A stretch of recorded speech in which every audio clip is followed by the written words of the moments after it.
All right, I'm gonna see if I am live or not.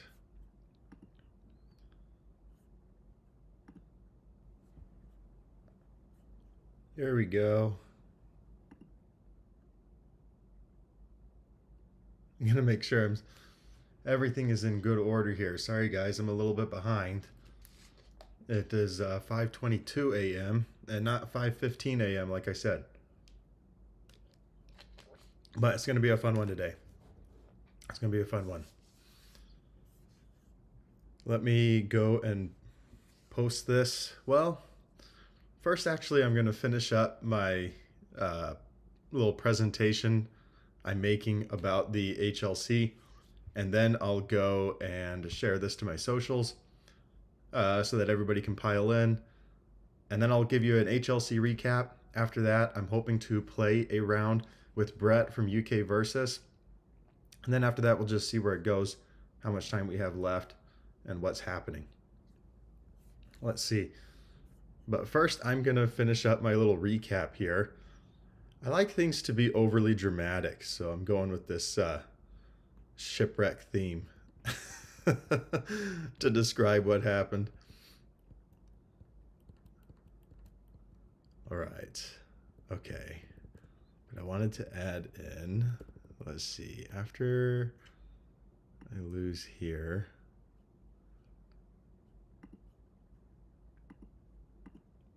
Sorry guys, should have done this last night.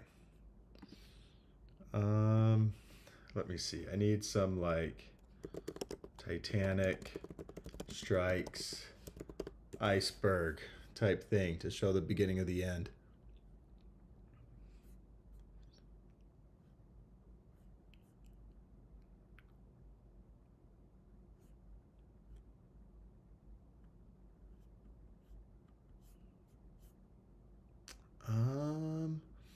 Let's see here. Let's roll with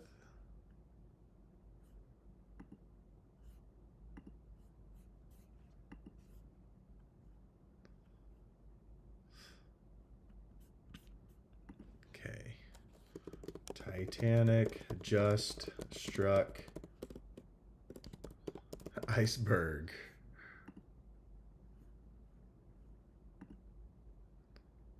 Ah, that's a good one. I don't want one of it sinking yet, but I want one where it looks like, you know, it looks like things are bad. Okay, this one's gonna have to do. This one's gonna have to do. There we go. Look at that. Hey, good morning, Check-A-2 Gaming. I am just finishing my recap here, and then I will be going and posting the stream everywhere, and I'll get everybody in. Let's see, I wanted to put a picture of our team that we had for teams.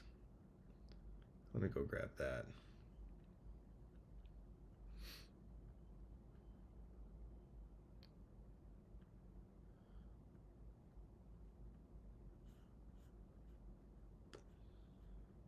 Where is that? Never Here we are.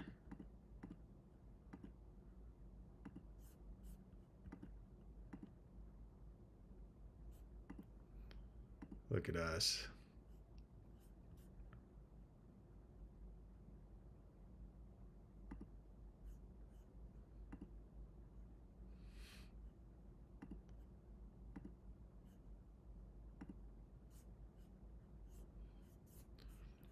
And I'll get a picture of Best Gina since that's what I played.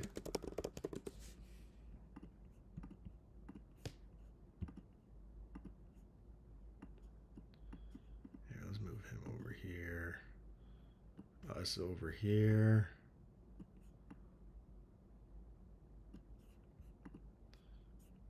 There we go.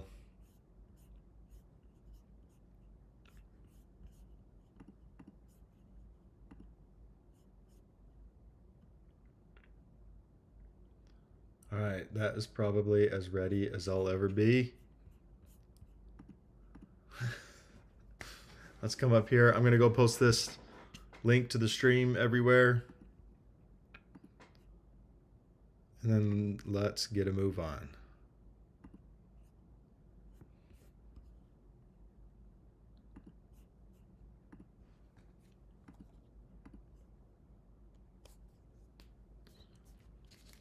It has been a very early morning for me.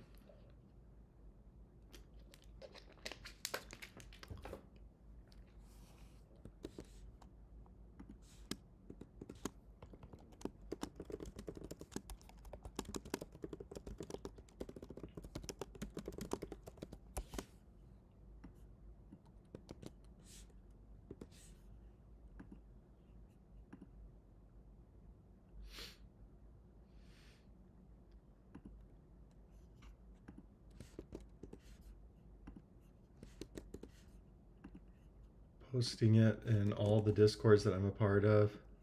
I will tell you guys I'm a part of way too many. I try to trim back every so often. Like go through, find discords I don't use that often. Okay, now let's just go and post it to Facebook.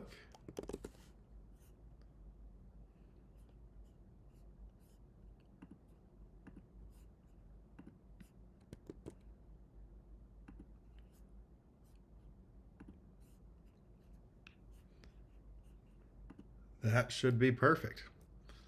Hey, hello, Let's Go Gaming. We got Check-It 2 Gaming and Let's Go Gaming. What website do you use to screen record and webcam at the same time? I am currently using Ecamm. I am using Ecamm Live. I have exactly zero experience doing streaming, and this is all very, very new to me. These overlays, like the orange squares and things, I created this like in just a few hours the night before the MHA farewell tournament. In the future, this is going to look better and better, but I'm just learning on the go. Oh, I'm Peyton, but don't have my name on YouTube, lol. Yeah, that's Peyton Kiker, who's the judge for Winter Clash and one of the judges at the HLC. Good morning, Obsidian. Yeah, looking to post my fan-made JJK UVS set soon. That would be awesome. That would be awesome. Jujutsu Kaisen, I actually have never watched. I have watched episode 1 5 times, and I have never gotten to episode 2. I keep telling myself this is going to be it, but I've got to restart it because I can't quite remember what happened. I watch it, and then I just never go on. I know I need to do it. I actually just got done. I just got done watching Blue Eye Samurai. Has anybody else seen that one?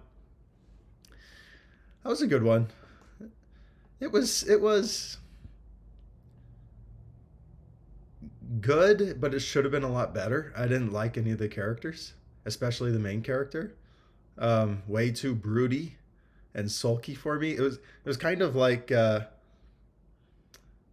it felt very much like an American show in some ways, in that the characters just don't communicate and bad things happen because characters aren't good at communicating with each other.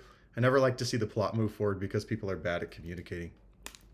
UK versus Edshot. Did you face Matt round 1? Yes, I did face Matt round 1. Let's see. I will go ahead and make this big.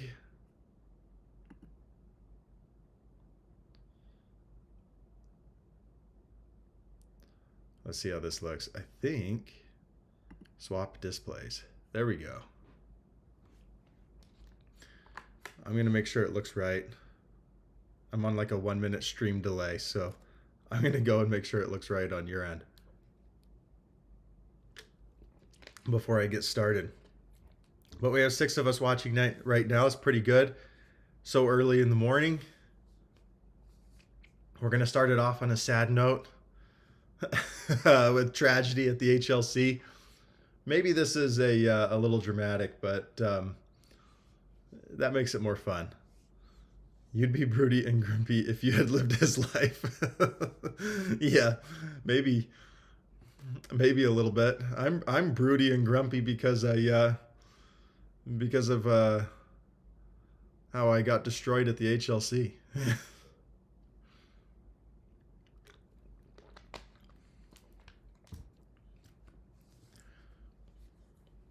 All right, looks like everything's good. So I'm going to go ahead and get this done, and then later I'll just clip this. I'll clip this part and turn it into a video. Let me see. I can't really see myself with the way this is happening. So I'm just going to have to trust that I'm in the middle here looking at it. Oh, there we go. There we go.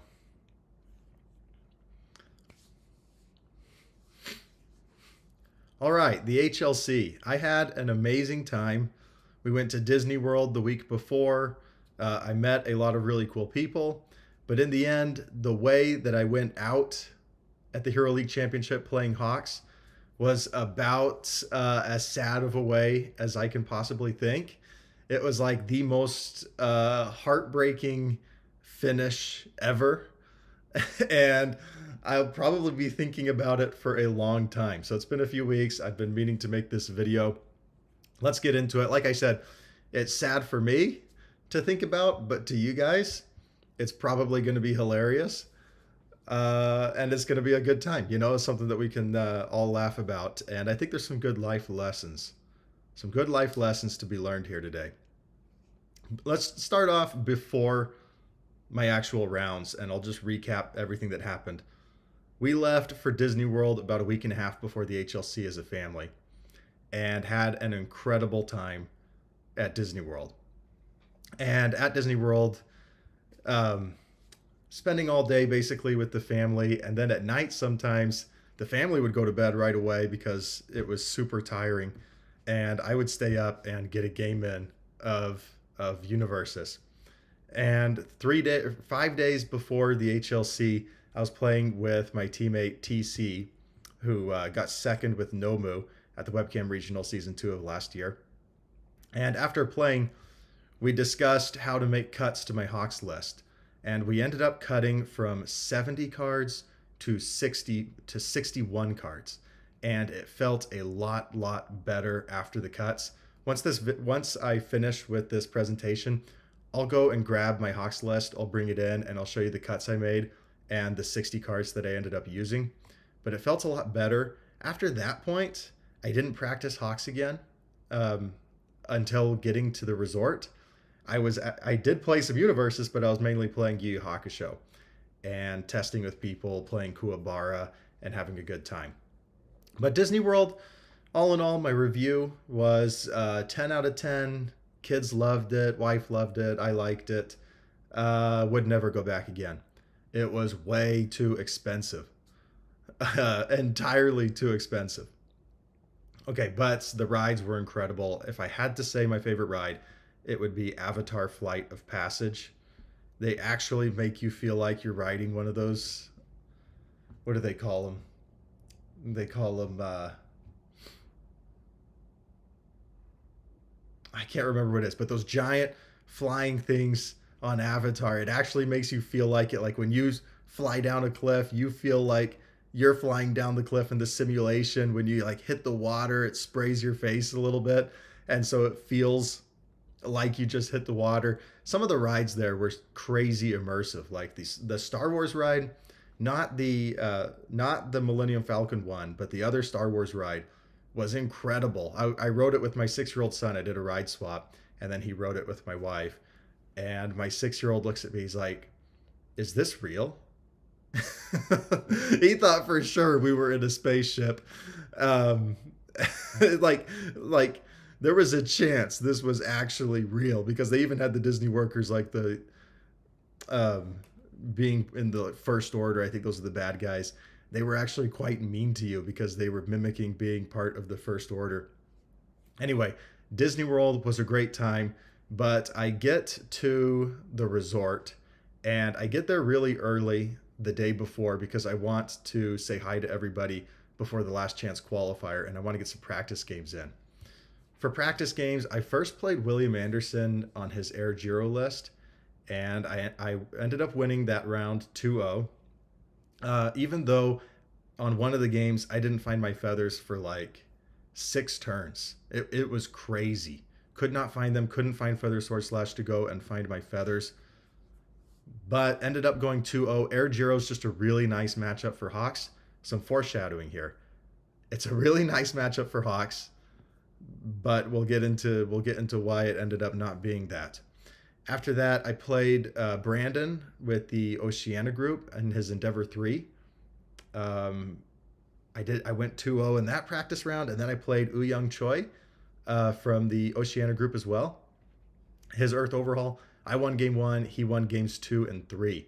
But something really cool I learned about Young is he's actually dating Adrian, who beat him in the finals of, I think, the season 2 Oceania RLE. Remember, it was Adrian with Mirio and Young with Overhaul, and Adrian beat him.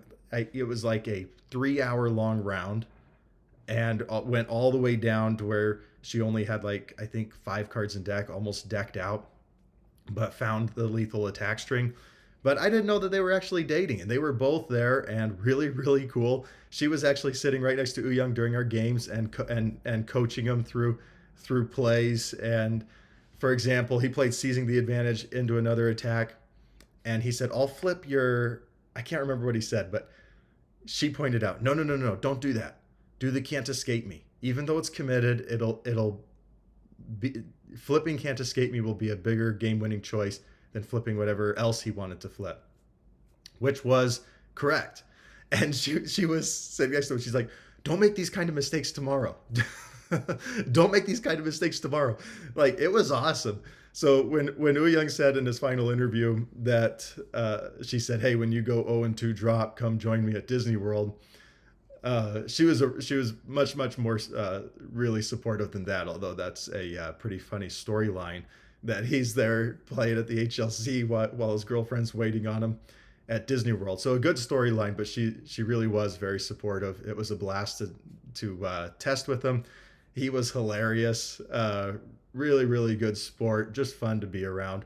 All the Oceania and UK players were just a blast to be around. That was the biggest benefit of Worlds for me, was just getting to hang out with them and see them. So that's something I'm happy about, that next year we're getting at least 16 Oceania players and at least 16 UK players. So even more. It is fun to come together and play universes with players all across the world. So those were my practice rounds. I was feeling pretty good going into the HLC. And then that night, I was very, very tired because I had only had 5 hours of sleep the night before.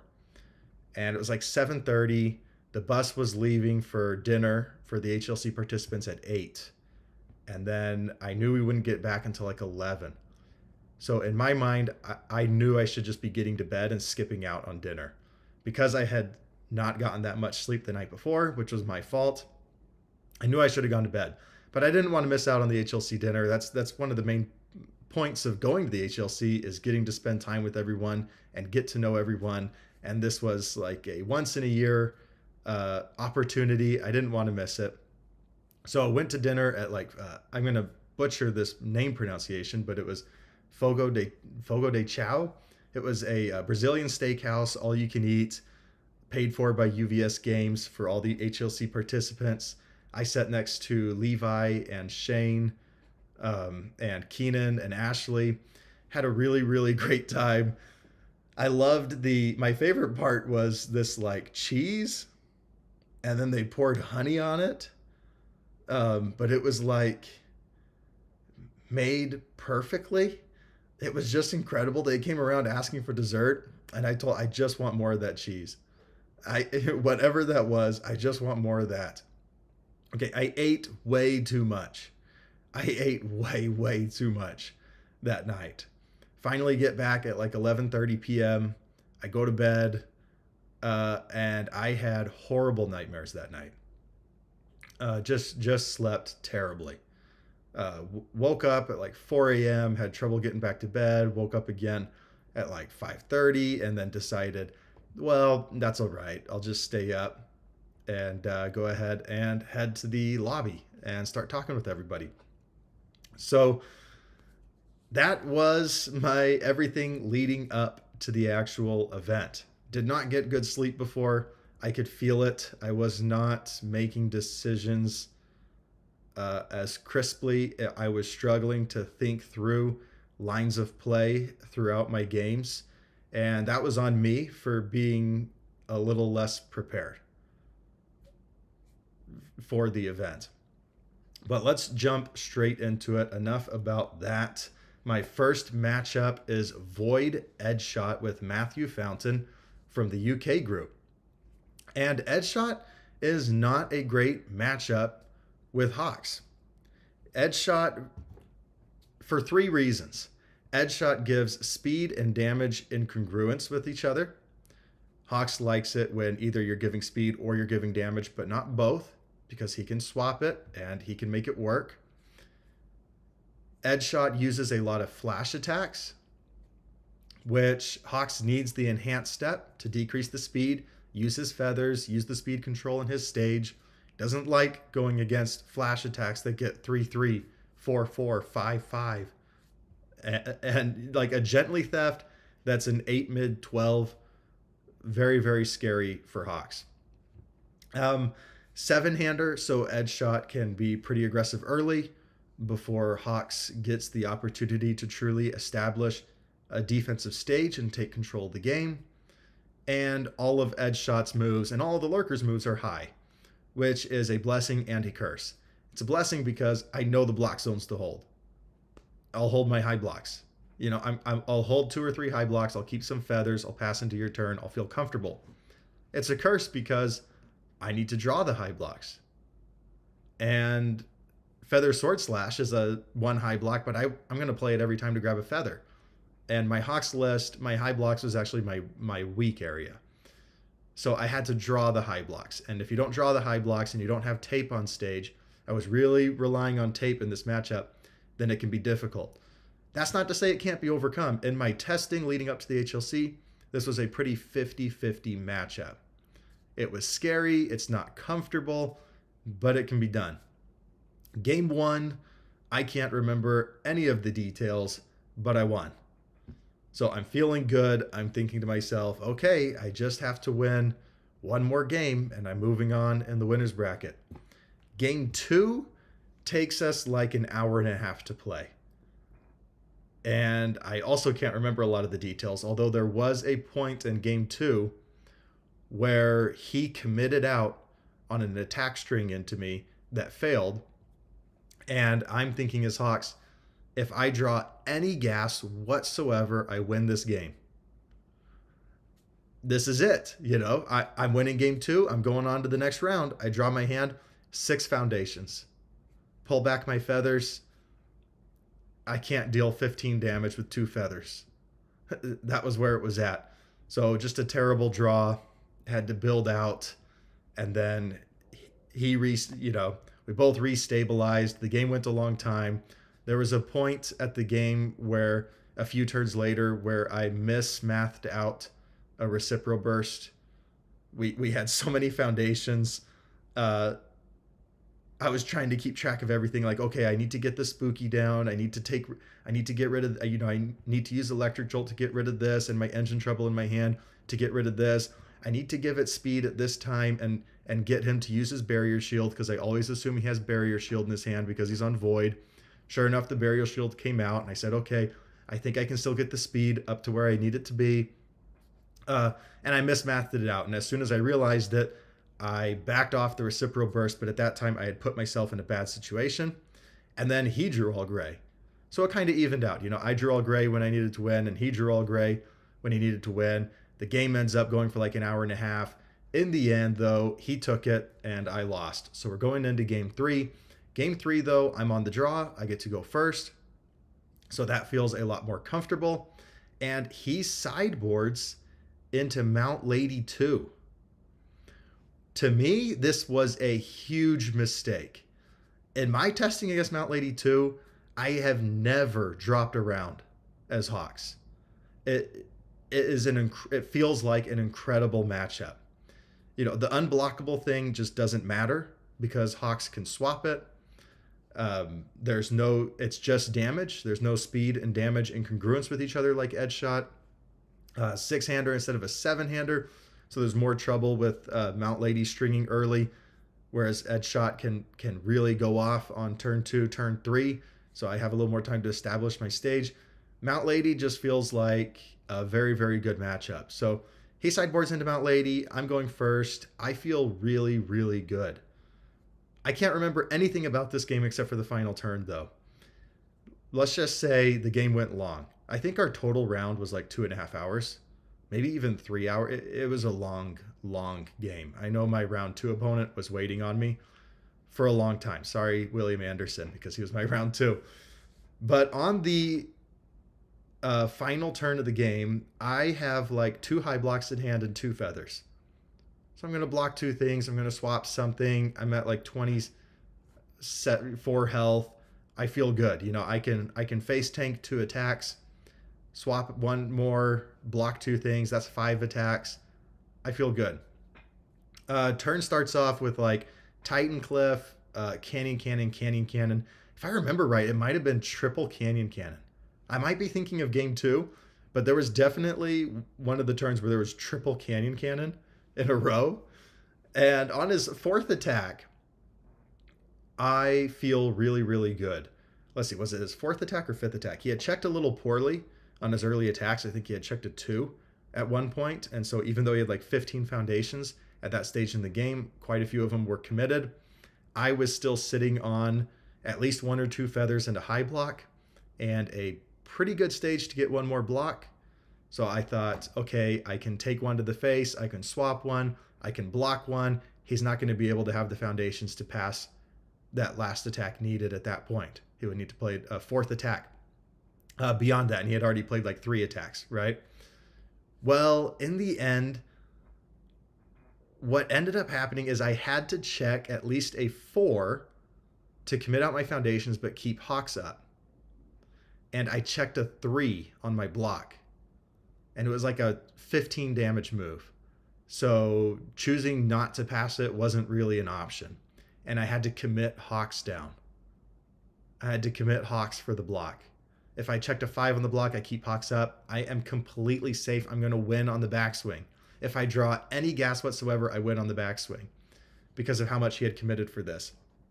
But I didn't. I checked a 3. I have to commit Hawks down. And he plays another attack. I take that one to the face, but he checked a 2 on it. And so he only had 2 ready foundations. He had like 5 in his card pool. And I'm thinking, I'm safe. He can't, even if he checks a 5 on his next attack, he can't pass the check. Sorry, guys, my alarm just went off.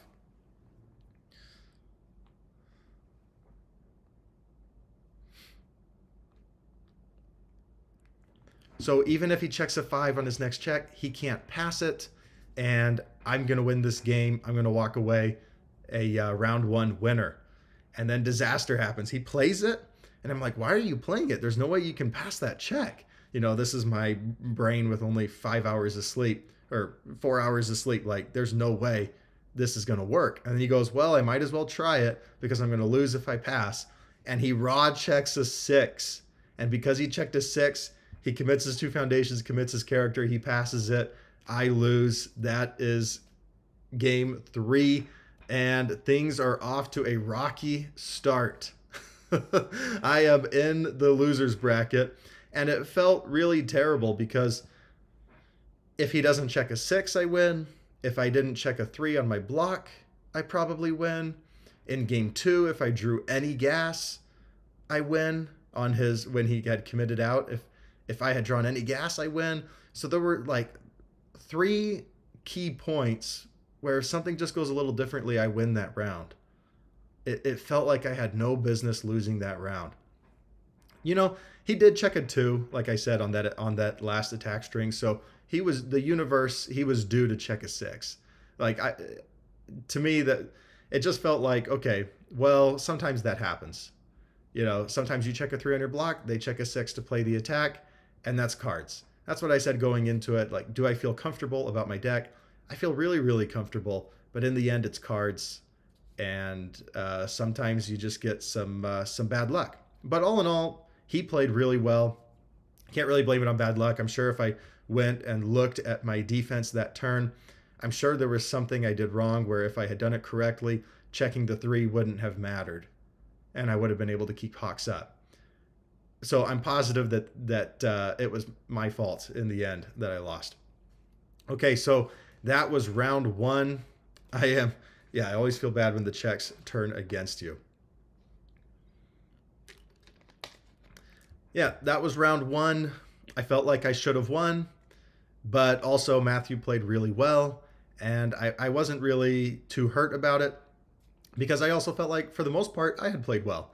I couldn't identify too many moments other than the mismathed reciprocal burst where I actually misplayed. I felt like I played a very, very good game. So going into round 2, I go against William Anderson, and he's on Evil Overhaul. Game 1, I win. Game 2, he wins. I'm going to speed through this. Game 3, I'm looking at my sideboard, and I'm looking at Blood Curdle. I ran 1 copy of Blood Curdle in my sideboard, and I'm thinking to myself, is it worth it to side in Blood Curdle against Overhaul? Because I had done it yesterday against Ouyang, and it backfired. You know, if you play your Blood Curdle and you check a 3 on it, and you had to commit a foundation, it feels terrible. Committing down Overhaul is iffy as to whether or not it's worth it. You're going to stop him from being able to block from his stage and ignore progressive on that block and building from his hand. But is that enough of a benefit to get rid of a card in your hand and possibly commit 2 of your foundations? It's kind of a toss-up, but I decided to put in Blood Curdle. And that's going to matter a lot here in Game 3. Game 3, I'm not in a great situation, but he had committed out quite a bit on his attack string, didn't have a lot of cards in hand either. So while I'm not in a good situation, if I can draw the gas, I can walk away with a win on this turn. I draw a Indiscriminate Shock, a Blood Moon Rending, and of course I have a few feathers. It's not going to be quite enough to do the 20 damage needed. I also draw a Blood Curdle, and I have a momentum with Hacker Extraordinaire on stage, so I'm going to be able to draw something. My thinking is, if I can find any other attack, I can find lethal. So first, I play the Blood Curdle, I commit down Overhaul, and then I play Indiscriminate Shock, and I use my momentum with Hacker to draw, and I draw another Indiscriminate Shock. At that point, I've got game. I say Indiscriminate Shock, he blocks it. I use a feather, and then I go Blood Moon Rending, and I say, show me your hand, and he had a Runaway in his hand. And I say, yeah, let's yeet the Runaway.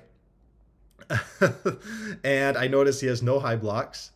And so I follow up with the Indiscriminate Shock, and I say, I'll Hawks, and I'll make it a high, and that's game.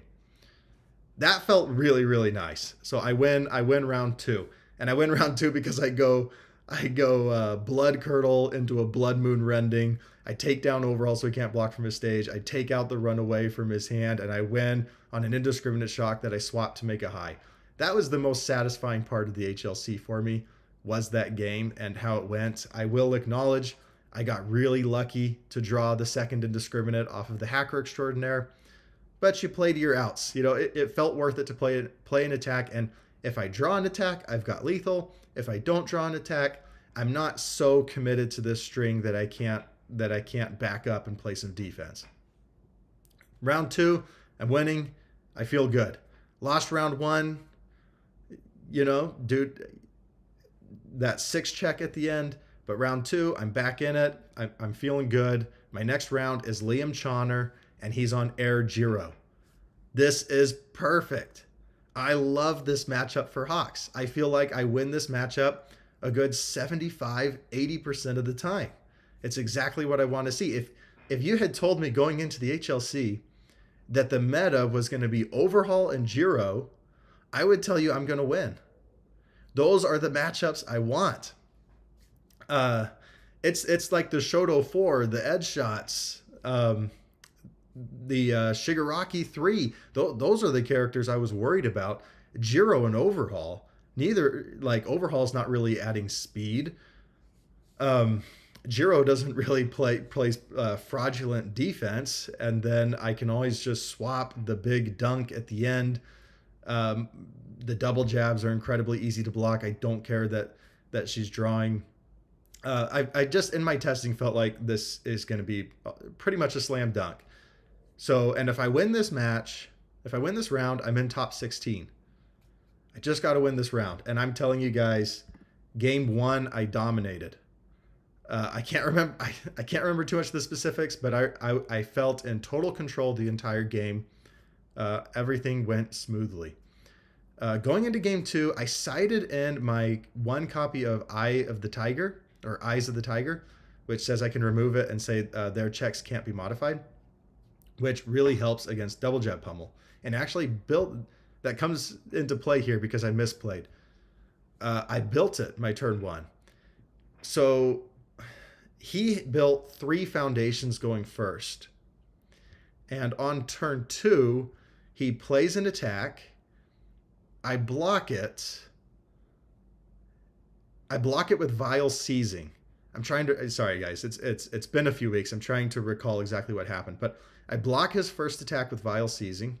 I say breaker 1. He goes into specialized sound waves. In my mind because of the breaker. And I'm thinking, okay, this is the second attack. You have 3 foundations. Checked 2 5s, so no committed foundations, right? I'm thinking, all right, you got 3 foundations, 2 attacks. There's no way you attack again. Because if you attack again, it's going to be on a 6. If you check a 3 there, you're committed out. He had 1 committed foundation at this point. Like checking a 3 there, I think you would have had to commit Jiro. And in my mind, playing Hawk's a control character, there's no way you go for that. There's no way you play a 3rd attack on 3 foundations.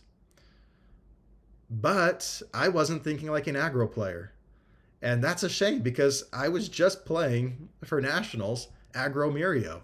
I can tell you with aggro Mirio, at Nationals, I was taking crazy lines because it was like, well, if I check 5s, I win. And I want to win early before they can establish control of the game. I was doing all sorts of crazy aggro lines with Mirio, and I just forgot what it was like to play an aggro character. I had played so much Hawks. I was in such a control character mindset. I never would have gone for it on a 6 where checking a 3 ruins the game and puts me irreparably behind. But he goes for the double jab pummel on a 6, checks a 5. He's all good. I committed out to half block the specialized sound waves like an idiot. Now I don't even have Eye of the Tiger, so I can't remove it. I didn't use it because I had 4 foundations, and I felt like if I remove a foundation, I'm putting myself behind. I'm not really that scared of this turn 2 at that point. And he ends up going like double jab, home run comet, and blows me up on turn 2. Felt terrible because if I hadn't blocked the specialized sound waves, if I had saved my swap, when did I use my swap? Sorry guys, I can't remember the exact details. I just know there was 2 attacks where I did something, and then the other attacks I couldn't do anything, and I died on turn 2 to Jiro, and it felt ridiculous because I had no business dying turn 2. It was because I disrespected the ability to check 5. So he played 5 straight attacks on turn 2 on 3 foundations, checked 5s across the way, and I die. Going into game 3 though, I'm going first. Again, if I win this game, I'm going on to the top 16.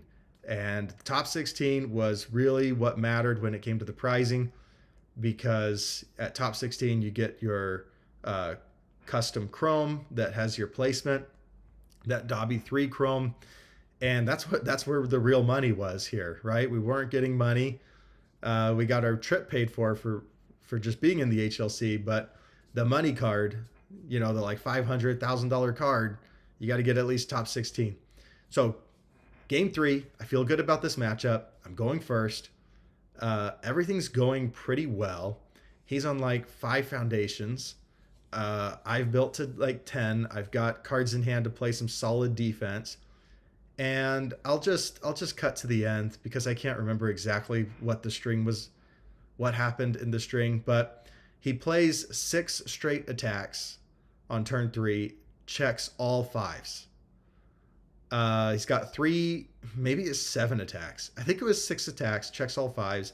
I play pretty solid defense though, and he ends with a Falling Skies, and I still have my Hawk swap at this point. I'm at 4 health, and I still have my swap.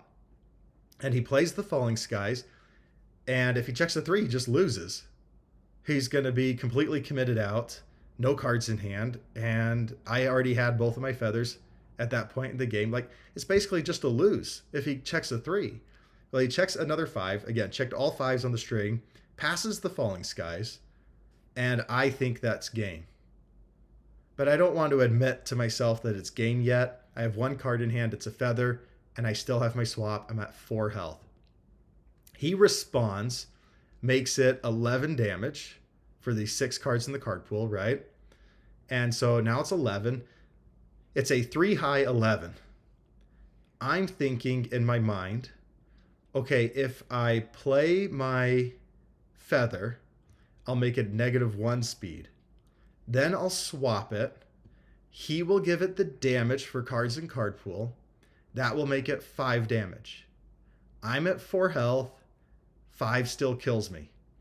And I stare at the board for at least 1 or 2 minutes, trying to think, how do I live? Surely I'm not dead. Surely I'm not dead. There's got to be a way I live here. If I say pass, he's just going to pass, right? If I say swap, he's going to give it the damage. I die either way. So and he even said, like, I think I know your card in hand. It's a feather. Even if you swap it, I'm going to give it the damage. And after looking at the stage for a few minutes, I say, pass. He says, pass. I reach out my hand and I say, good game. And while we're shaking hands and I say, good game, I look down at the board and I realize that Falling Skies says it gets damage for each printed high. And 2 of the attacks in his card pool were double jab pummels. So if I had said -1 speed, swap it, he would have only been able to give it 4 damage. I would have lived. I mean, he would have been able to give it 4 damage to take it from -1 to 3, and I would have lived at 1 health. And he would have been committed out for the backswing. So while we're shaking hands, I'm like, oh my gosh, Falling Skies only says printed high. Because I don't think he realized it either. We were both just in Giro land, right? Where it's like, okay, you get damage for every card in the card pool. I don't think he realized it either. And I said, I would have lived at 1. And he said, hey, I don't want, he said, what? He said, you can take it back. I don't want you to feel like I'm scumming you. Why don't you take it back and we just continue playing out? But if I had taken it back, I would have almost surely won on the backswing, especially once I already had 2 feathers, and I think I had 2 or 3 feather controls in my stage, which means the feathers alone is 12 damage. If I just can draw like 11 or 12 damage from the 6 I get, then I win the game. Basically 2 attacks of any kind, and I win that round. But I said no. It was on me. I should have known the interaction of the cards. If I had said, okay, yeah, please let me take it back, and then I win the game, I would have felt terrible because he had won fair and square. Like, in the end, it's on me to know the interaction of the cards. And I didn't. And I was really appreciative that he said, you can have it back. Like, that meant a lot to me that he said that. But also there was no way I was taking that. It was my fault that I won, that I lost, and he played to his outs, you know. So that was that round, and I was out because I forgot about the printed high of Falling Skies. I felt so ridiculous. It was like you practice and practice and practice, and then you lose because you forgot one of the basic interactions on one of the most popular attacks in the game. Just crazy. Just crazy. Felt terrible. Um, like, that is the worst way I could have drawn it up to lose on a misplay. And I had played pretty well that day, honestly, before for the lack of sleep that I had. And I could just tell that my thoughts weren't happening as fast. You know, it felt like I was like walking through water, like in terms of my brain power, and it bit me in the end. Right, the lack of sleep bit me in the end. I forgot the simple falling skies. So that was the end. That was tragedy at the HLC. I'm out. I did not make top 16.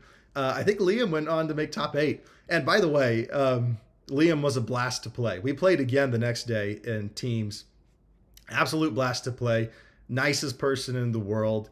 Yeah, and like I said, he had offered for me to take it back, and just a really really fun person to play against. And I'm very very happy that he went on to make top 8. So big congratulations to Liam. I am glad that my sacrifice of dying in that round did not go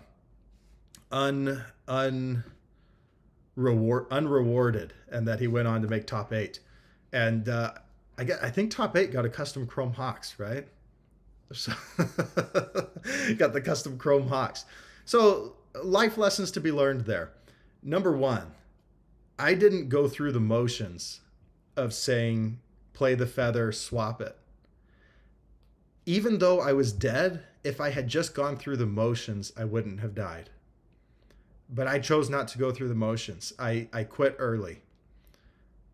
And so not only did I just miss falling skies, but I didn't go through the motions. And that's the part that kind of stuck with me, is like, why didn't I just go through the motions of going ahead and swapping it and surviving for as long as I could? Had I done that, I'm positive I would have noticed when he said add the damage, that it said printed high. Right? And then at that point, if it's like, oh, wait a second, that shouldn't have been that way, then that feels better. But I didn't just go through the motions. Instead, I just said pass, good game. Right? And shook hands. So that's the part that's going to kind of live with me at the HLC. A big, big missed opportunity on my end. If I notice that, I'm probably, and again, maybe I just draw gray. Maybe he gets me the next turn. But it felt like even if I drew gray at that point, he would have been at 5 foundations. I would have been at like 12. There's just no, I would have felt very, very safe and in control of the game from then on out. So bummer that is how it ended, but that is what happens. And I lost. So after I lost, I hadn't eaten all day. I hadn't eaten breakfast, hadn't eaten lunch. I don't even think I really drank water. You know, you're just jumping from round to round. The judges were doing a good job of getting your pairing quickly, letting you know who to play, and trying to make sure that the event ran at a pretty good pace. So kudos to the judges. But I hadn't eaten all day. So I went out to, like, I think it was called V's Pizza across the street. I got myself an entire pizza, 10 wings, and I just ate the whole thing. As I thought about, I'm just eating the pizza like, you're such a dunce. How did you not notice the falling skies? That is what I did in Florida too. When I lost in Florida in top 16 with Shoto 1, I went and found this wings place, and I ordered, like, because I hadn't eaten all day that day either. I want to say I ordered a crazy amount of wings. The guy that gave it to me said he tried to put it in a to-go box. And I said, no, I'll just eat it here. He's like, there's no way you can eat all of this. I said, no, I can. And I ended up just eating the whole thing. So for me, like, that's my comfort food after a hard loss in both top cuts. It's to go out and get some chicken wings. Because it's hard to have a bad time eating chicken wings. So that was that day. And the next day, the wings at Miller's were so good. Yeah, I'm not sure about Miller's, but this place, V's Pizza, it was like this fire roasted wings. I really, really like things charred and crispy. Like when it's black, that's how I like it. I like it to be charred. And so they were awesome. They were just incredible wings and incredible pizza. It's very. I actually went back the next day again because it was so dang good, and it was like a 5 minute walk from the resort. It was nice to be so close. So the next day, I go and I played teams. Played in the teams event with Death Best Genist, which I did a deck profile on a little bit ago. And I played with the Oceania players, Zane Landrigan and Brandon. Brandon, who won one of the RLEs. Let's see, Brett is in the chat. 1 and 2 club is the best club. Shame there was no prizing for top 24. Absolutely. It hurt to not get top 16. It hurt to not get top 16 and get at least something for your efforts. But I did get a top 32 Ochako card, and those cards look pretty dang good in person, I will say. So the next day was the team's event, and my teammates Carson, Christos, and TC joined up, and so there was those three, and they ended up losing in their final round, but they almost went undefeated. I joined up with Brandon and Zane. Oh yeah, Brandon won nationals, not the RLE. He won nationals with, I believe, Mirio over Bailey, who was on Toru. I played a practice game against Bailey too the next day and just had a blast. So like the Oceania players, there was 4 of them. I played against Uyung in just practice rounds. He was a blast to play with. I played against Bailey. He was a blast to play with. And then I'm on teammates. I joined the team with Zane and Brandon, and they were just awesome. They were awesome to play with. Both of them just are incredible people to hang out with. Had a blast playing teams. I did terribly as Best Genist. I went 0-3 in our first 3 rounds with Best Genist. We were still 2-1 as a team because of Zane and Brandon.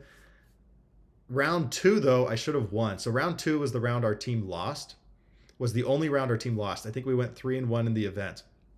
And so it was because of me. I was playing 4th kind. The other team won the die roll, and they had a 4th kind player, and he said, yeah, give me Best Genist. You know, give me Best Genist. The 19 health is always enticing. So I'm playing against 4th kind, and it's just the best of 1, right?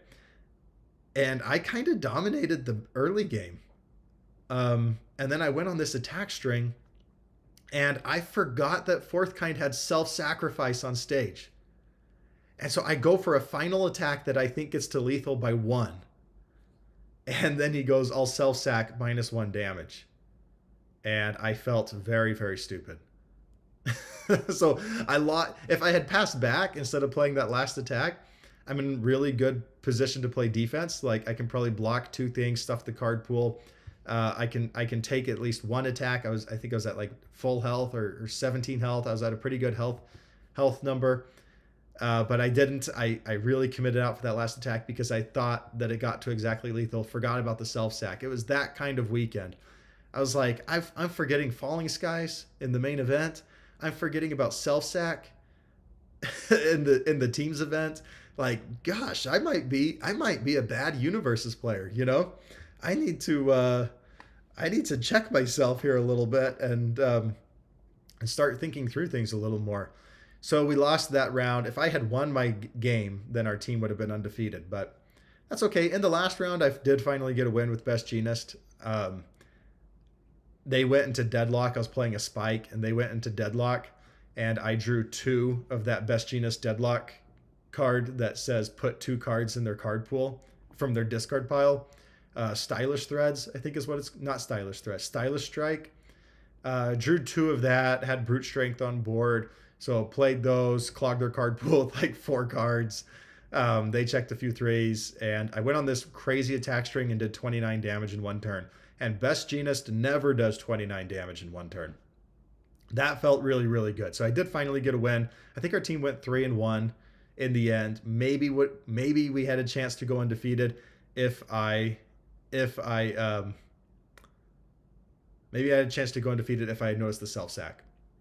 Round 3, though, again, I played against Liam, and we had a great game. I actually almost won that game if he hadn't gone triple tongue whip and I ran out of low blocks. He had 5, I think he went on 5 attack string, and all of them were low attacks. If any of those were, if a single one of those 5 attacks was a high attack, I would have had another block and been able to win that game. But it was a ton of fun. It says, I think your biggest problem is ordering plays. Next time, start with the chicken wings and then play cards. Yeah, maybe I shouldn't be playing hungry. I typically like to play on an empty stomach, more in a fasted state. And then after the event ends, I just go and just eat a crazy amount of food. Maybe I should do it. Or maybe the problem was that I ate too much the night before.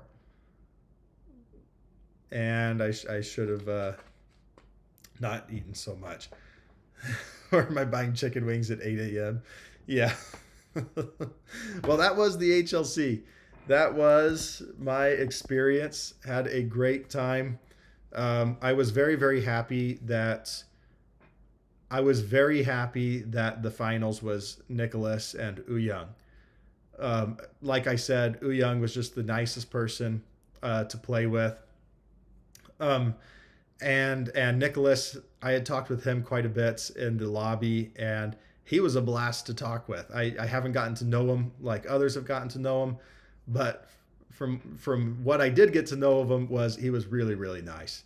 And he was going to let me borrow a deck for the retro event if I had needed it, which I appreciated that he had brought like 4 retro decks. And so if I had played in that event, he would have lent me out one. Just a really, really nice person. It was nice to see those two as the finals. This is 2 years in a row where the runner-up has been an international player. You know, we had Philip the year before with Air Giro, and now we have Young. Nice to see the international players showing out. That was my favorite part of the HLC, was hanging out with the UK and Oceania players. And I hope that I'll be back this next year and get to hang out with them again. And maybe Zane, Brandon, and I can run it back if none of us are in the main event. But hopefully we're all playing in the main event. There you go. That is my HLC recap. All right, I talked with Brett a little bit about possibly playing a game.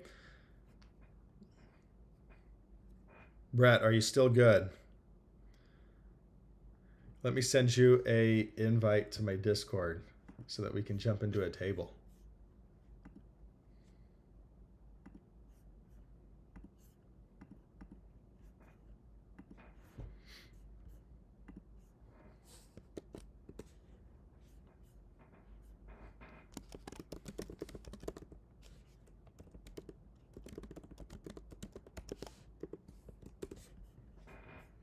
All right, I just sent that out. I'm going to have to put in some earbuds here so that when I jump into the table, it doesn't reverberate too much.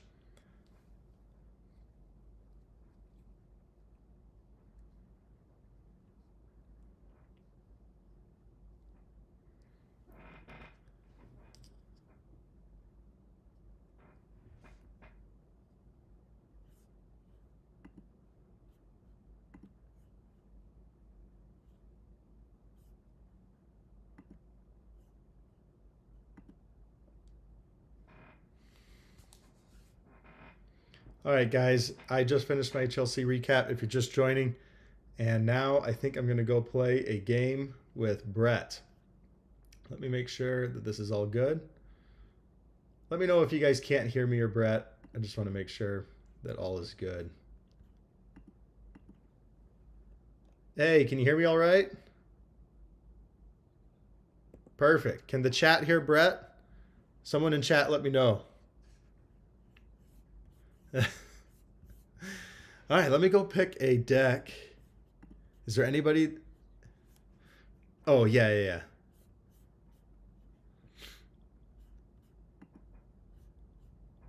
Let me ask the chat who they want to see.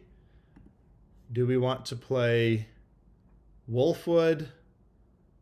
Or do you have any preference? I've got Wolfwood, Mirio, or Jin.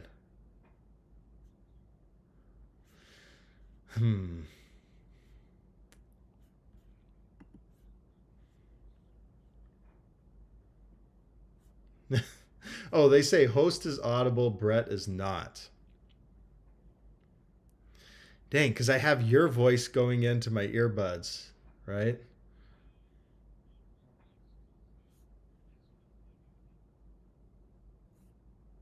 I don't know how to do that.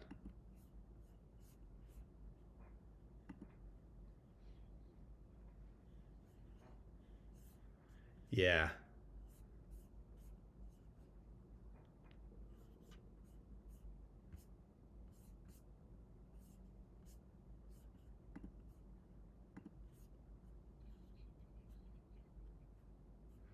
Yeah. I had Jeremy on the other day. They say bit of Mirio. All right, I'll play Mirio. I've been having some good success with this deck. Okay, can you see my screen now?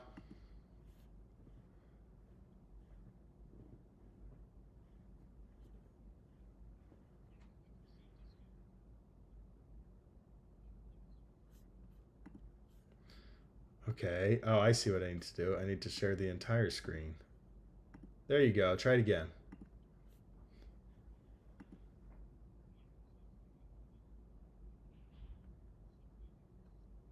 Yeah, this is it. It's Ecamm.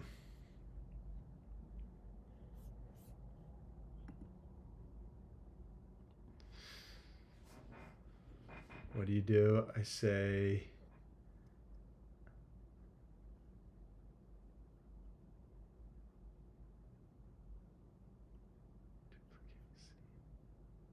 Mike. This is a good test. If you're joining the chat, yeah, just recap the HLC. Going to play with Brett, but we're also, I'm learning how to.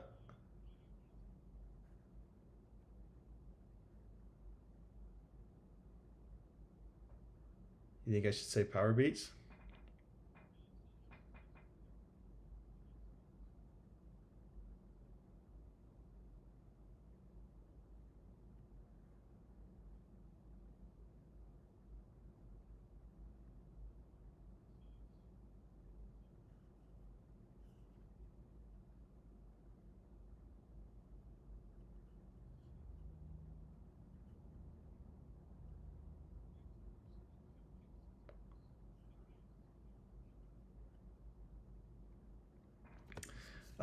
It might be over here.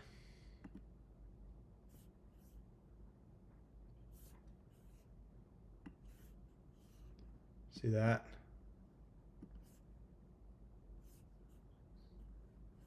Yeah. Let's go to settings. Here's these settings.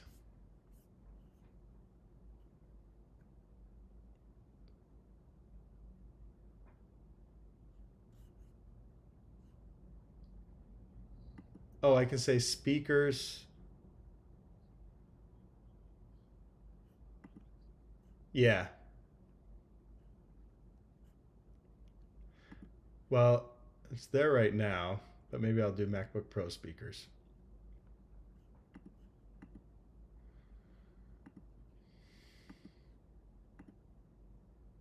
Okay, now say something.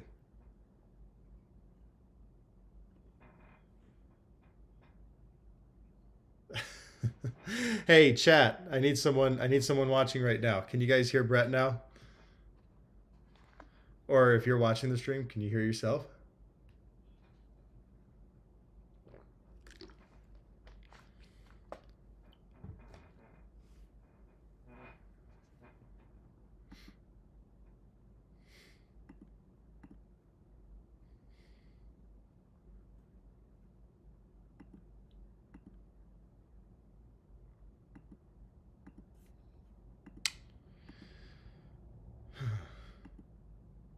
Darn.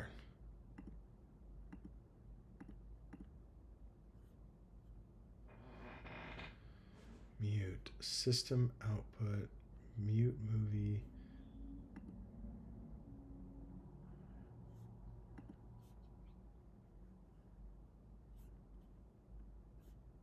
Where's that?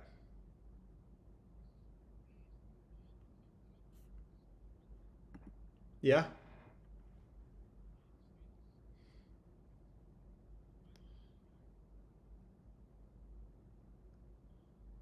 All right. That's going to be the audio monitor.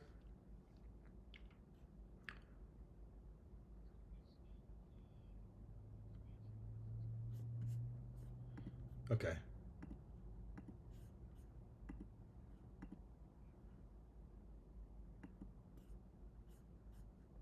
Perfect.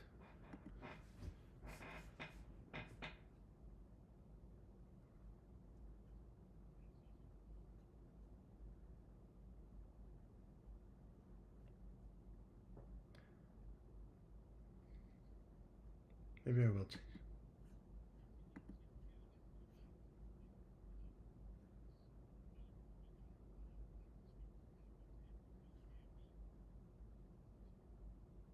Perfect. Now can y'all hear Brett?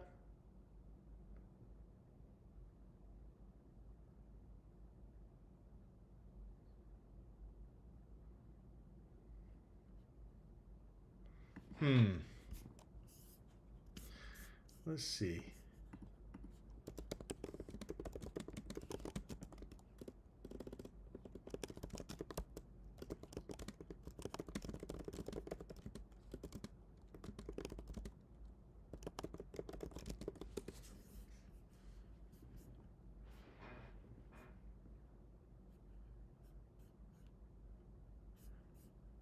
Okay, I have a workaround. I have a workaround. Let's jump off this table. I'm going to invite you real quick.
Hey, you there?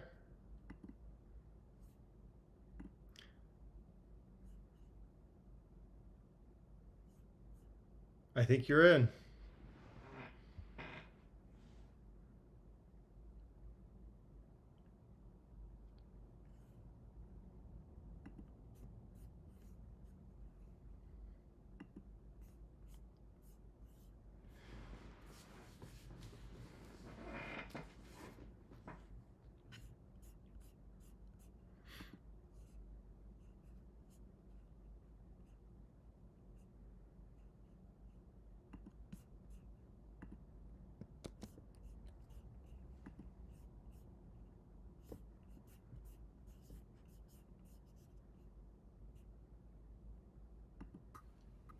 Hey, can you hear me all right? Yeah, it says I'm now uh, on the broadcast. All right, perfect. So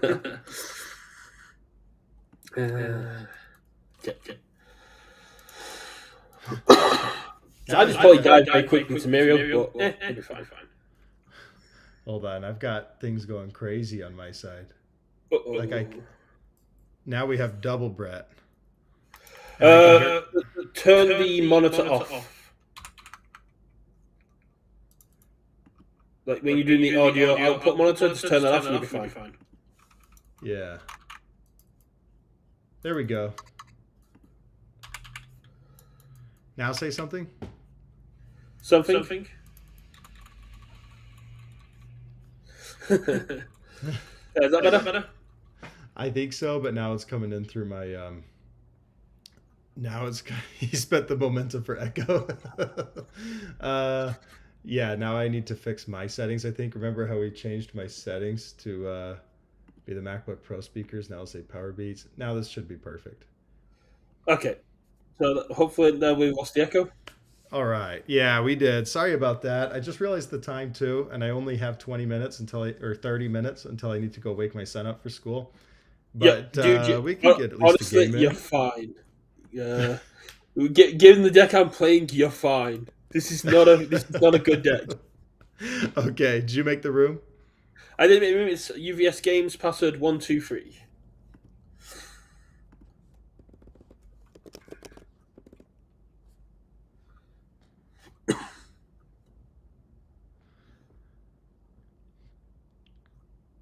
I'm learning. Are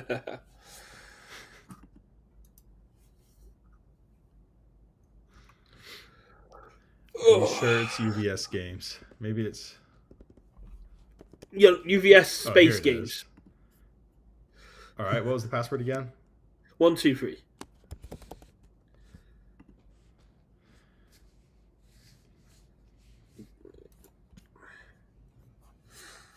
There you go. We're on.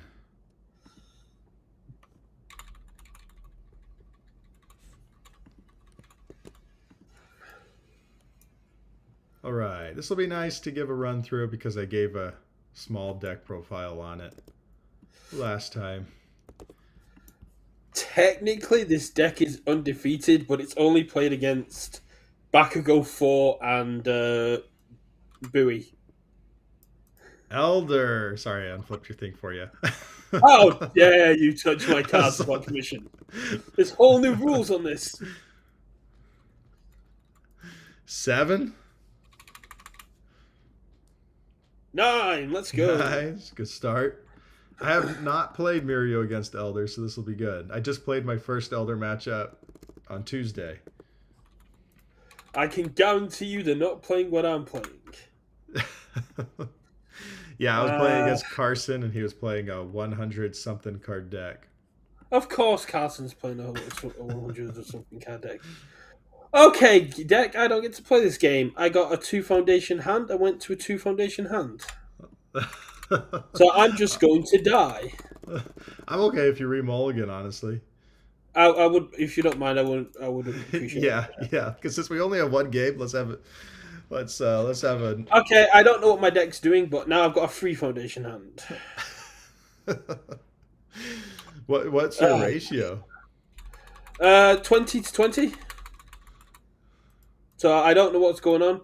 I did put my first hand back, so I've seen a lot of those cards back. But, oh well. Okay. Adaptable Anatomy, Confession, Surviving the Final. Seiko. I'll review this out. Draw 2. Go award the victor. Million. Sphere. Fearsome. Nejire? Hey, my deck likes me. View 1. Draw 4. My deck does not.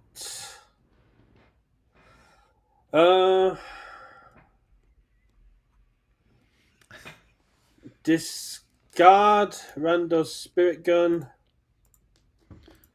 Oh, I see what you're doing here. Final exam gut shot from discard. Response Millate. Sounds good.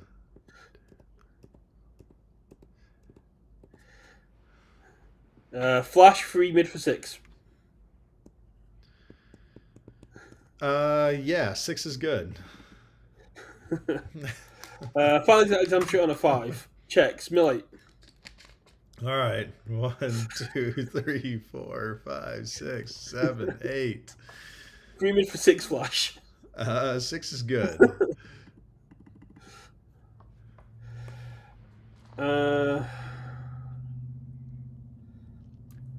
Master's Pride on a 2, quick to act on a 3. Seiko. All right, I will draw 4. Oh boy. Yeah, let's go Phantom Threat on a 5. Checks a 3. We will go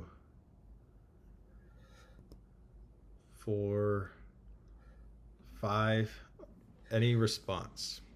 No response on play. Yeah, I'll give it a speed with Lemillion to the big 3. Uh, I will pass it this time. Yeah, all steaming spheres power. Okay. Grab a wolf. Sure thing. I will pass it this time. I'll give it a damage with wolf. I'll respond for a speed. I will pass it this time. I will make it a low attack. Give it 2 damage. Respond for a speed. I'll pass it this time. I'll Lemillion. Give it a damage. Respond for a speed. I'll barrier shield. Make it 0 speed. Yeah, that's cool. I will say it's going to go to my momentum. I'll switch its speed and damage, destroying Master's Pride. Sounds good. I'll just keep it like this, and we'll track damage speed. I'll Yeah, fearsome. it's a 0, and I think you're out with damage pump. So Yeah, I'm just gonna draw with fearsome.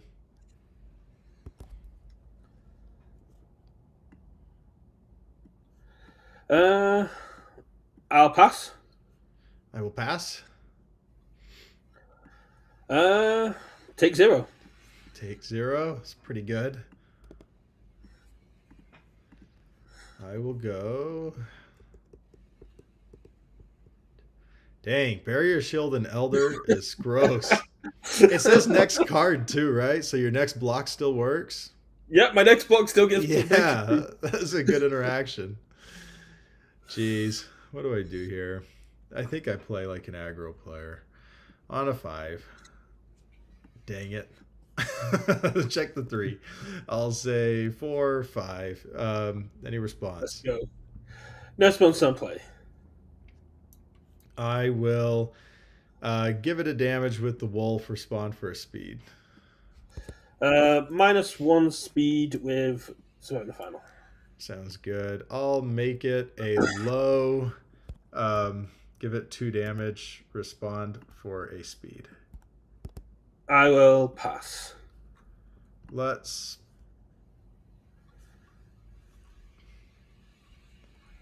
Powerful 3 once. Respond for a speed.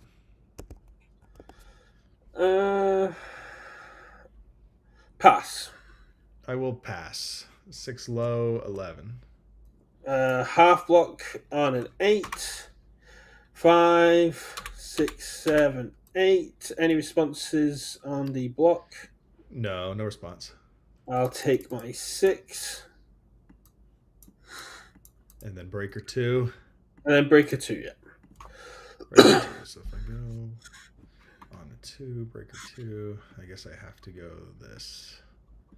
On a 1, check a 1. Do I? No, you can have that. That's fine. Oh, I see. Is this just card, not an attack? Yeah, it's just any check. It's just any check. It's pretty good. On a 3, check a 3. Hell no. You're not drawing anything in my turn. Nope, nope. Does failing it end the combat phase or no? No, that would be too broken. So you do get to just. All right. I'll go 3. Let's go 4. Oh my gosh. I think that was 6 3 checks in a row. Let's go. Oh my gosh. Okay, Dick, I get it. You this want to be aggressive. Jesus. I'm going to count 1, 2. Ah.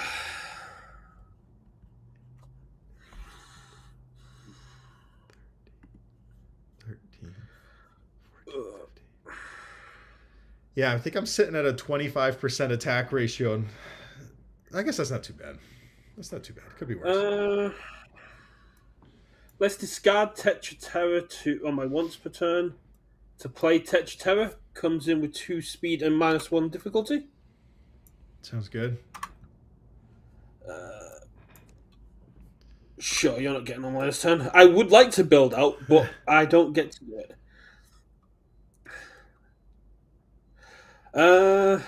Any responses on play? No. Let's have you discard a card. If you discard a non-attack card, you'll lose 1 life. I'll lose a life, and then I draw, right? And then you draw it.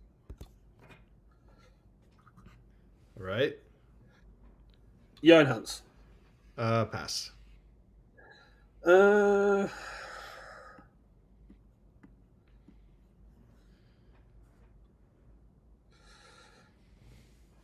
let's lose 3. Sounds good. I'll pass. 6 high 4. I'll take 4. Cool.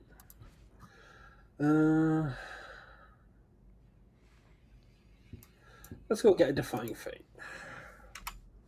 Then let's Echo. On a 4, yep. Checks 5.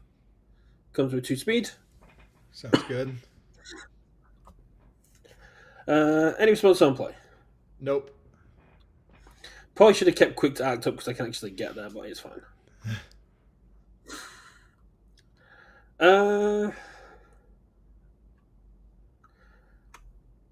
I can't do that again because it's only once per turn. So I've got no enhancers. Do you have any enhancer staff? Let me see. What have I seen so far?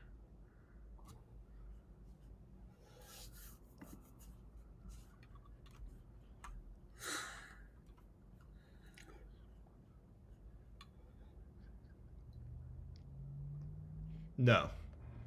Okay, 6/4. I'll take 4. Okay, checks. Let's go. On a 6. Checks a 3, 4, 5, 6. Sounds good. Any responses on play? No response. Let's go with check a 6, please. 5. I'll commit for 6. Yeah. I will pass. Check a 6, please. 3. That's fine.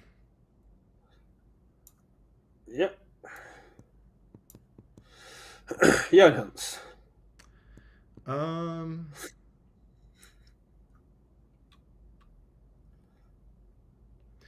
Yeah, I will pass.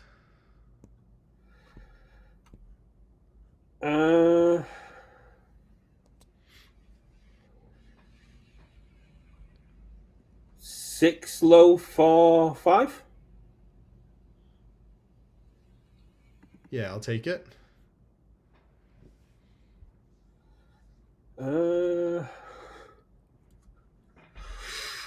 Oh, do risk it. I mean,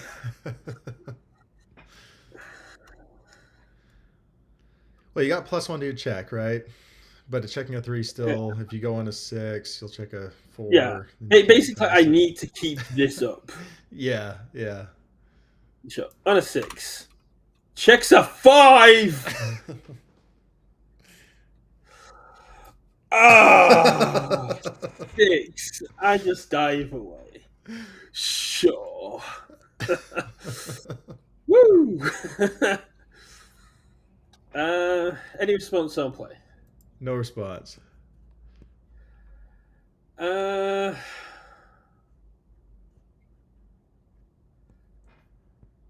Pass. I am going to pass. Any enhancers? No, I'm going to pass. Okay. I'm going to go 3, 4, 5. Oh, whoa. No. Oh, you have no momentum. I've got no momentum now. I was like, wait a second. On a 5? Check a 5? Forward. Yeah, if I use it, you just zero me out. Yeah. But I didn't want to lose On my a momentum. 4. On a 4. Hope you draw all grey. Let's see. Draw 6. I will go. Oop, you missed one. There we go. We're going to go on a 5. Checks. I'll respond for a damage. Any response? No response on play.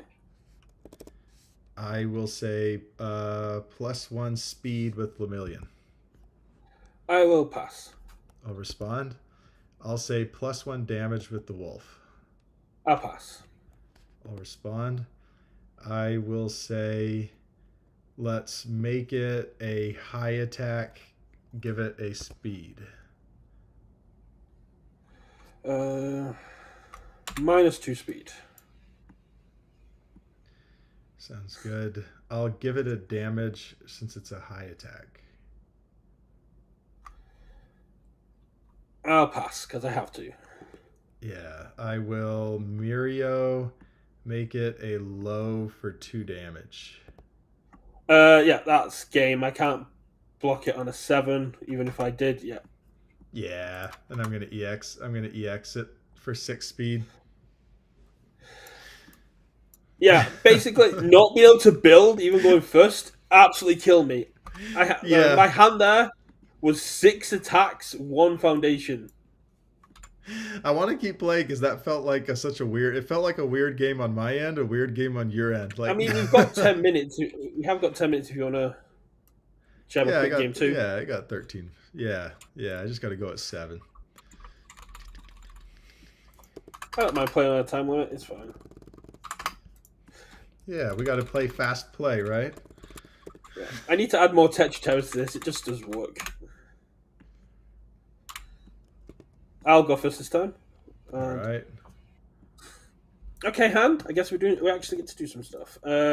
Confession, paying the cost, surviving the final, Master's Pride, to go. Right. This is the opposite of last game. Even with a mulligan, I can only do 3. Oof. I mean, that's still better than my build. Let's go 5.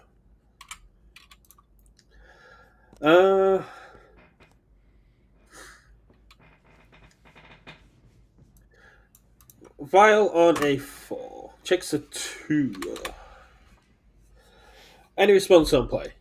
No response. Here, let's help you out. Discard a card. If it's a non-attack, you lose a life. I choose or it's random? You choose. All right. Yeah. I'll discard. And I don't lose a life. You do not lose a life, no. Jan Hans. Pass. Check a 7 for me, please. 4, 5, 6. Yeah, that's okay. You can have it. Yay, damage. Let's draw 1. Jan Hans. Pass. I'll pass 3 high for 6. Going to 5. Checks. Finds I'm getting shot on a 5. Checks a 5. Please mill top 8. 1, 2, 3, 4, 5, 6, 7, 8.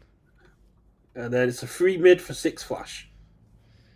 3. I think I probably should. 4, 5, 6. 3, 4, 5, 6. Yeah. Sounds good. Taking off the gloves on a 3. Larceny on a 4. Quick to act on a 4. You don't do anything in my opponent's turn. Say go.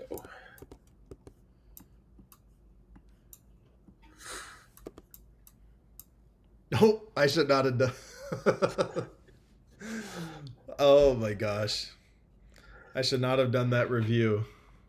All those foundations, I made you a lovely review. I made you milk for all those foundations. Yeah, I'll go on a 5. Oh boy. The chat has to think I play a billion attacks based on what they've seen. Yeah, I'll send those away. I will have no response. Let's just make it a low, give it 2 damage, respond for a speed.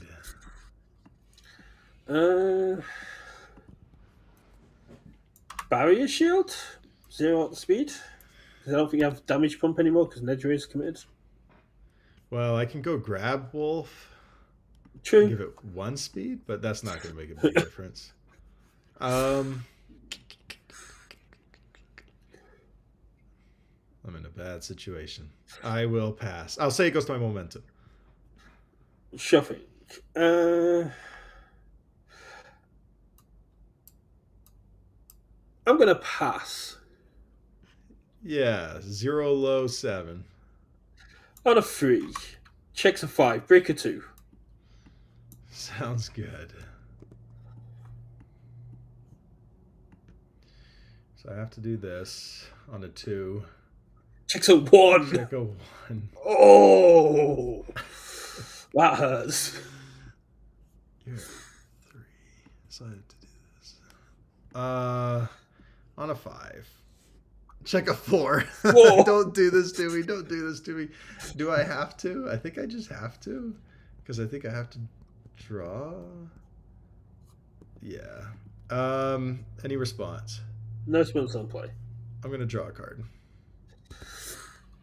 Okay. I'm going to flip this and flip this. Sounds good. I will pass. On a 7. Full block. Sounds good. I'll go on a 3. Pass. I'll pass to you. Yeah, I was like, I just need a foundation there. I should not have sent away my chivalrous. I did not know what was coming. Sounds like me last game.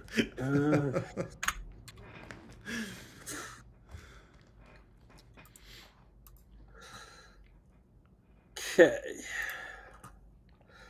Let's discard shapeshifting to play Blue Flame Torment on a 5. Checks a 5. Any response on play? No response. Let's start off with first enhance, discard a card. If it's not an attack, you lose a life. I'll discard attack. And then you get to draw. See, I'm hoping you get rid of all those Yeah, bad you're attacks helping me. that you've got in your hand. I will. I'll pass. Check a 6 for me, please.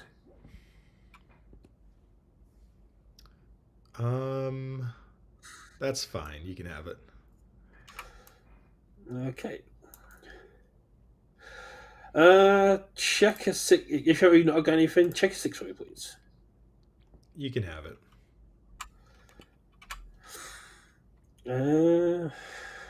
Your enhance.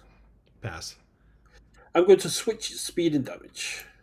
Sounds good. I'll pass. Larceny for 1 damage. Pass. 7 low for 6. I'll take 6. Let's play a random spirit gun on a 6. Checks a 4. 5, 6. All right. Let's first enhance. Let's refresh my once per turn. Okay. I got nothing. Can't last me. Can't do that.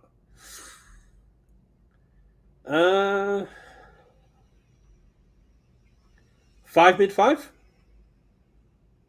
5 mid 5.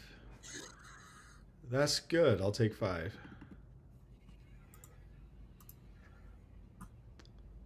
Sure.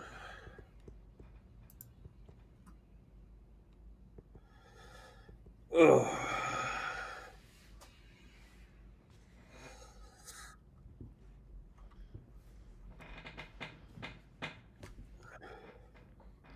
Are you going to do the once per turn? I would, but the only non-attack in my hand is very good defensively, so I kind of just need to build, I guess. Oh, we were going to see the cool thing. I mean, I can just do the cool thing next turn if I survive. Yeah. So let's go with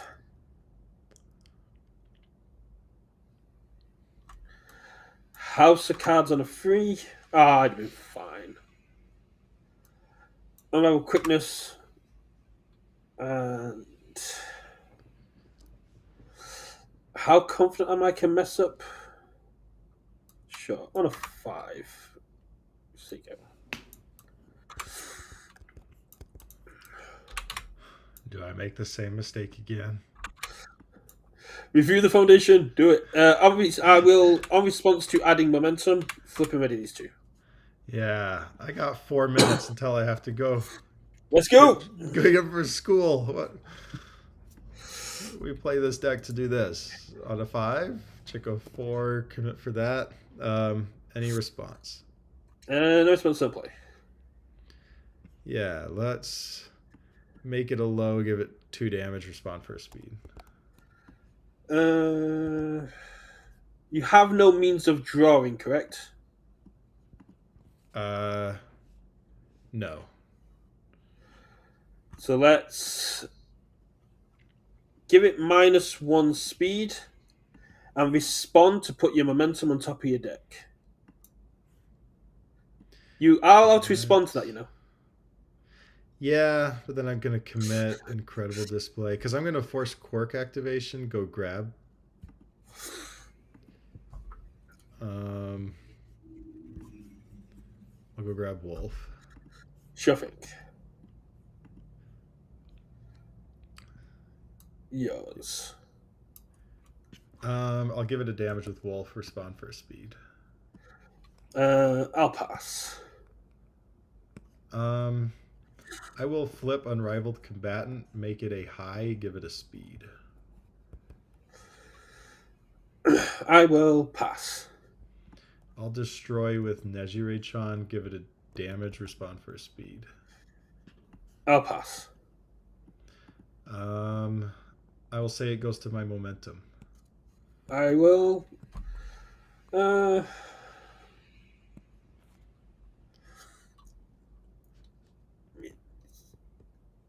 I will pass.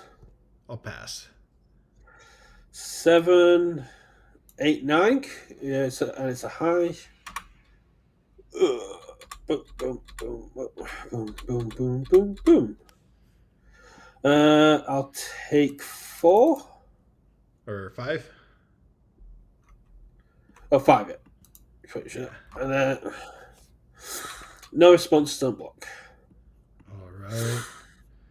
I will go. Let's walk the dog on a 4.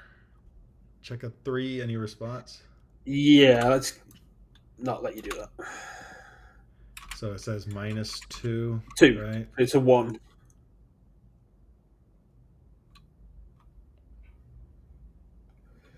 Oh, I can't. That's a response, right? That's a response, so you can commit and cancel. Yeah. Let's cancel that, and then I still have to commit this to pass the check. Exactly. I'll draw a card. Sounds good.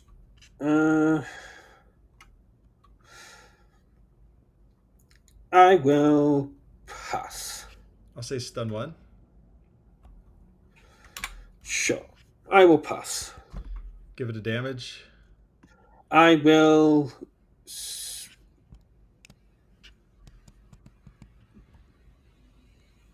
Oh, you give it damage with Wolf. Yeah. Let's blow up Lust for Battle, switch its speed and damage, respond Lust for Battle. Your next check gets -1.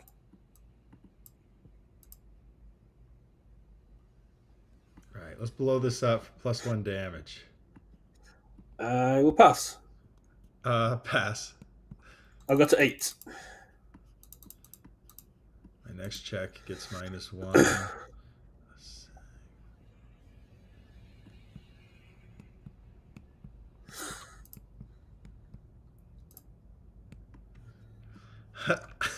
On a 6. Check a 4, 5, 6. Let's see what happens. I'm only doing this because I have to go wake up my son. So I will give it a damage with the wolf. Sure. Let's. If this attack was played from anywhere other than your hand, it gets +1 or -1 damage. Sounds. It wasn't played. No. It's just so I don't give it any additional. Oh, because it was still played. It was played from your hand. Yeah. And then you're just gonna swap it. Darn, I can't do it. Good game. I would have lost that one for sure. Let's see. Let's see what. Oh, yeah, yeah. No, that is death. Yeah. I was like, I might as well swing it, Let's just see what happens. Yeah. So yeah, next turn I'd have played an attack, then use my ability to get Randall's spirit gun, then use my ability to play another one. I dig it. Oh, I dig barrier shield and the other one for like multiple breaker twos. I dig Um, milling 16 a turn. yeah, that's not bad. It gives you like an alternate win condition. You can win Yeah. outright or you can win mill. Uh, I think this is just this and Randall's spirit gun is going to be very powerful. I'm playing it at a meme with Final Exam Gunshot, but I think there's some evil cards that can do some serious damage. Yeah, and you get some But serious defense. thanks for the games, man. I'll let you get off and give my best to Joseph. All right, will do. Thanks. I'll see you later. Yeah. All right, and that is going to do it for the stream. That was Elder Toguro. Hope you guys enjoyed it. I really enjoyed doing the recap. I think I got a little long-winded. Whenever I post this as a YouTube video, I'm going to have to go and clip out at least half of that and keep it to 20 minutes. But I have got to go. I've got to get a son to school. I'll see you guys on Tuesday. And now we're done.